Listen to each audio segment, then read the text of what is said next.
Friends, welcome to study time. Friends, आज हम लोग बात करने वाले हैं करेंट अफेयर के कुछ अति महत्वपूर्ण क्वेश्चंस के बारे में, जो कि आपके आने वाले सभी एग्जामों के लिए बहुत ही ज़्यादा महत्वपूर्ण होगा। तो चलिए शुरू करते हैं। आज का हमारा पहला प्रश्न है कि हाल ही में जारी की गई सेंटर फॉर मॉनिटरिंग इकोनॉमी के रिपोर्ट के अनुसार ग्रेजुएट बेरोजगारी के मामले में बिहार कौन सा स्थान पर है? ए पहला, बी दूसरा, सी तीसरा, डी चौथा या ऑप्शन ई इनमें से कोई नहीं या उपयुक्त में से एक से अधिक। तो इस क्वेश्चन का हमारा राइट आंसर होगा ऑप्शन नंबर बी, यानी दूसरे स्थान पर है। हाल ही में सेंटर फॉर मॉनिटरिंग इकोनॉमी की तरफ से एक रिपोर्ट जारी की गई। इस रिपोर्ट के अनुसार ग्रेजुएट बेरोजगारी के मामले में बिहार दूसरे स्थान पर है और इस सूची में पहले स्थान पर राजस्थान है, जहां 65 लाख ग्रेजुएट बेरोजगार हैं। वहीं बिहार में 38.84 लाख ग्रेजुएट बेरोजगार हैं। ठीक है, हमारा अगला क्वेश्चन है कि हाल ही में शिक्षा विभाग द्वारा जारी एक रिपोर्ट के अनुसार बिहार के 66 शिक्षक परीक्षण संस्थान की ग्रेडिंग में टॉप पर कौन सा प्रशिक्षण संस्थान है? ए अध्यापक शिक्षा महाविद्यालय तुर्की मुजफ्फरपुर, बी बीएन मंडल कॉलेज मधेपुरा, सी शिक्षा एवं प्रशिक्षण संस्थान फजलगंज रोहतास या option D Patna university Patna या ऑप्शन ई इनमें से कोई नहीं या उपयुक्त में से एक से अधिक। तो इस क्वेश्चन का हमारा राइट आंसर होगा ऑप्शन नंबर ए अध्यापक शिक्षा महाविद्यालय तुर्की मुजफ्फरपुर। हाल ही में बिहार के 66 शिक्षक प्रशिक्षण संस्थानों की ग्रेडिंग जारी की गई। इस ग्रेडिंग में टॉप पर अध्यापक शिक्षा महाविद्यालय तुर्की मुजफ्फरपुर रहा, जबकि जिला शिक्षा एवं प्रशिक्षण संस्थान फजलगंज रोहतास सबसे निचले पायदान पर रहा। हालांकि इस रैंकिंग में दूसरे स्थान पर प्राथमिक शिक्षक संस्थान या महाविद्यालय बेगूसराय है और तीसरे स्थान पर प्राथमिक शिक्षक शिक्षा संस्थान या महाविद्यालय बीएनआर ट्रेनिंग कॉलेज पटना है और चौथे स्थान पर प्राथमिक शिक्षक शिक्षा महाविद्यालय महेंद्रू घाट पटना है और पांचवें स्थान पर जिला शिक्षा एवं प्रशिक्षण संस्थान सिवान है। ठीक है, चलिए अगला क्वेश्चन देखते हैं।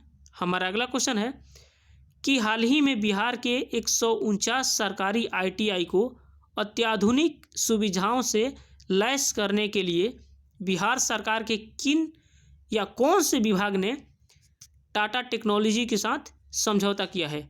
ए डिफेंस विभाग, बी फाइनेंस विभाग, सी एजुकेशन विभाग या डी लेबर ऑर्गेनाइजेशन विभाग। ठीक है, तो इस क्वेश्चन का हमारा राइट आंसर होगा श्रम संसाधन विकास यानी लेबर संसाधन विकास। ठीक है, हाल ही में बिहार के सभी सरकारी 149 आईटीआई को सेंटर ऑफ एक्सीलेंस के रूप में तब्दील किया जाएगा, यानी चेंज किया जाएगा। छात्रों को अत्याधुनिक सुविधाओं से प्रशिक्षित करने के लिए आईटीआई को सेंटर ऑफ एक्सीलेंस बनाने का काम टाटा टेक्नोलॉजी द्वारा किया जाएगा। राज्य कैबिनेट ने मंजूरी मिलने के 1 साल बाद श्रम संसाधन विकास ने टाटा टेक के साथ समझौता पत्र पर हस्ताक्षर किया। इस प्रकार बिहार देश का दूसरा राज्य बन गया जिसमें आईटीआई को सेंटर ऑफ एक्सीलेंस बनाने के लिए टाटा टेक के साथ समझौता किया है, जबकि इसके पहले कर्नाटक ने इस पहल की शुरुआत की थी। ठीक है, हमारा अगला क्वेश्चन है कि हाल ही के घोषणा के अनुसार बिहार में आईपीएल के तर्ज पर कौन सा टूर्नामेंट खेला जाएगा? ए बीपीसीएल, बी बीसीसीएल, सी बीपीएल, डी बीएल या ऑप्शन ई इनमें से कोई नहीं या उपयुक्त में से एक से अधिक। तो इस क्वेश्चन का हमारा राइट आंसर होगा option number B option number C यानी बीपीएल। बीपीएल और बीपीएल का फुल फॉर्म होता है बिहार प्रीमियर लीग, जैसे आईपीएल का फुल फॉर्म होता है इंडियन प्रीमियर लीग। ठीक है, यानी हाल ही में बिहार में आईपीएल की तर्ज पर बीपीएल टूर्नामेंट खेला जाएगा। बीपीएल का अर्थ है बिहार प्रीमियर लीग। इसमें हर जिले के विभिन्न टीमें तैयार की जाएगी जो विभिन्न प्रकार के खेल में हिस्सा लेगी। राज्य स्तरीय विजेता को 4 से 5 लाख रुपया तक के इनाम का प्रावधान रखा गया है। ठीक है, हमारा अगला क्वेश्चन है कि विश्व आर्द्रभूमि दिवस प्रत्येक वर्ष कब मनाया जाता है? ए 30 जनवरी, बी 31 जनवरी, सी 1 फरवरी, डी 2 फरवरी या ऑप्शन ई इनमें से कोई नहीं या उपयुक्त में से एक से अधिक। तो इस क्वेश्चन का हमारा राइट आंसर होगा ऑप्शन नंबर डी यानी 2 फरवरी को। 2 फरवरी को प्रतिवर्ष विश्व आर्द्रभूमि दिवस मनाया जाता है।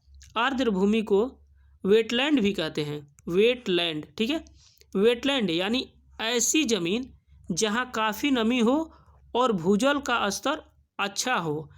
ऐसी जमीन आमतौर पर नदियों के किनारे मिलती है या फिर जहां वर्षा जल संरक्षण की व्यवस्था हो वहां पर मिलती है। ठीक है, हमारा अगला क्वेश्चन है कि बजट 2022-23 में प्रधानमंत्री के नाम से कितनी परियोजनाओं की शुरुआत की गई है? ए 2, बी 3, सी 4, डी 6 या ऑप्शन ई इनमें से कोई नहीं या उपयुक्त में से एक से अधिक।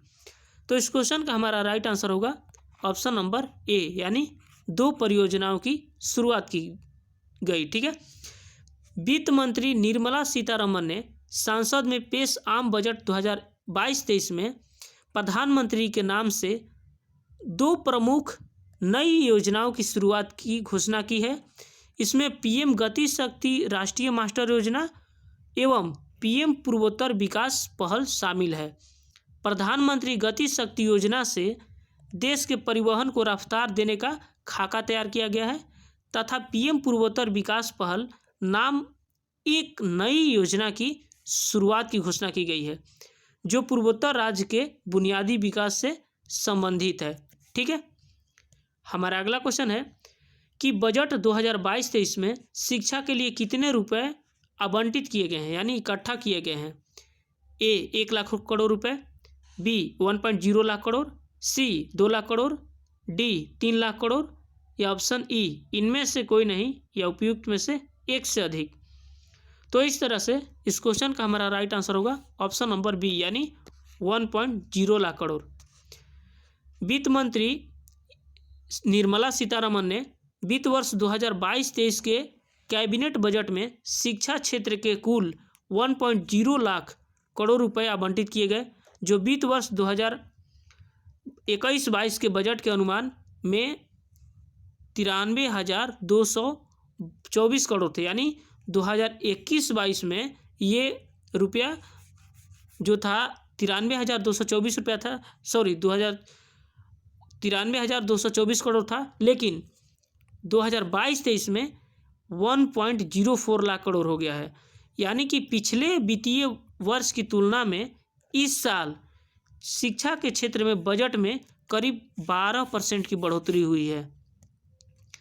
हमारा अगला क्वेश्चन है कि वित्त वर्ष 2022-23 में कितने हजार किलोमीटर राजमार्गों के निर्माण के लिए इसकी घोषणा की गई है? ए 22,000 किलोमीटर, बी 24,000 किलोमीटर, सी 25,000 किलोमीटर या डी 28,000 किलोमीटर या ऑप्शन ई इनमें से कोई नहीं या उपयुक्त में से एक से अधिक।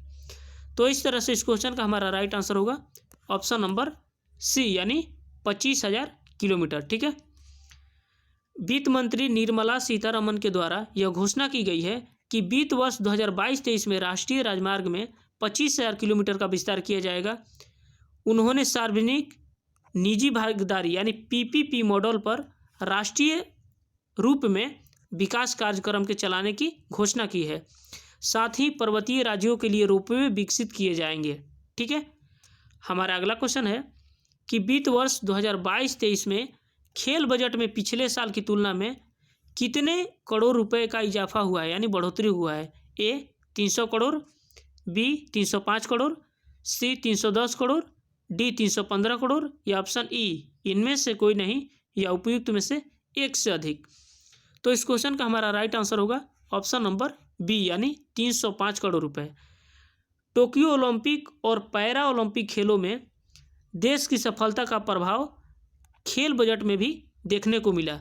हाल ही में प्रस्तुत बजट 2022-23 के लिए इसमें खेल में 3062 करोड़ 60 लाख रुपए आवंटित किए गए हैं, जो कि पिछले साल की तुलना में 305 करोड़ 58 लाख रुपया अधिक है।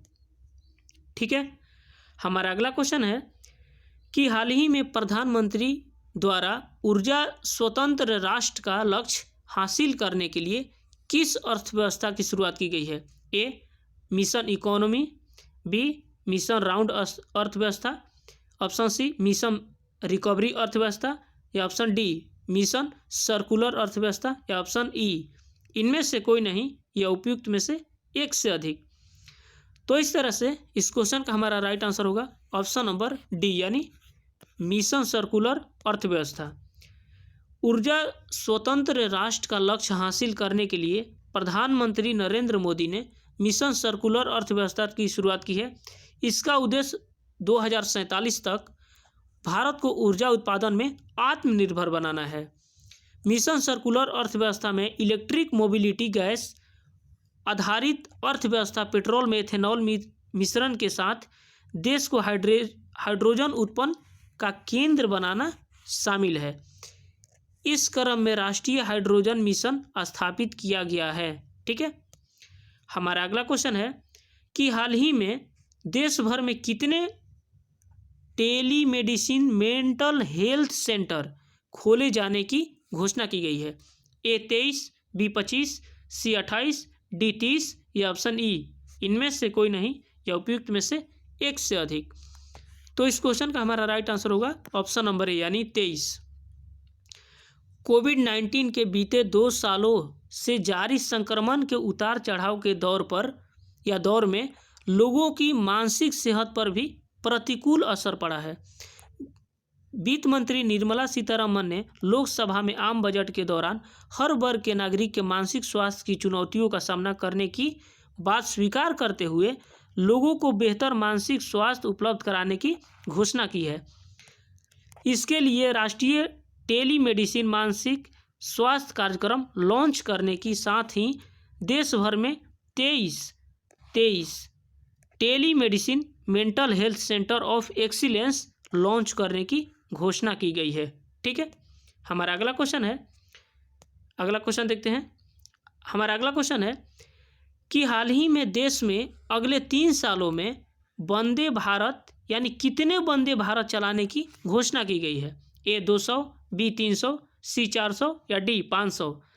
तो इस क्वेश्चन का हमारा राइट आंसर होगा ऑप्शन नंबर सी, यानी 400। चलिए इसके फैक्ट को देखते हैं। अगले 3 सालों में 400 नई वंदे भारत ट्रेनों का विकास और निर्माण किया जाएगा।